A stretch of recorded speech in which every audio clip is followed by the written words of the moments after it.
Hello সবাইকে। আমি বলেছিলাম আমার একটা গোল্ড চোকার বুকিং ছিল সেনকো থেকে। তো ওটা আমি আজকে ডেলিভারি এনেছি। তো অলরেডি পেমেন্ট করা ছিল, বাট যেহেতু একটা ওদের একসাথে পয়লা বৈশাখ অফার ছিল বলে ডেলিভারিটা ডিলে করলাম।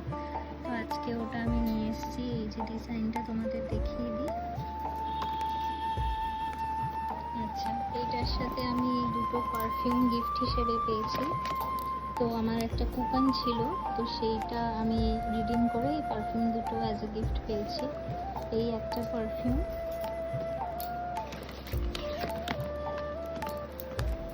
আর এই একটা পারফিউম। তো এই দুটো পারফিউম এই চকলেটের সাথে গিফট পেয়েছি। আর তার সাথে আরেকটা জিনিস দিয়েছে, ওরা একটা সুইট বক্স।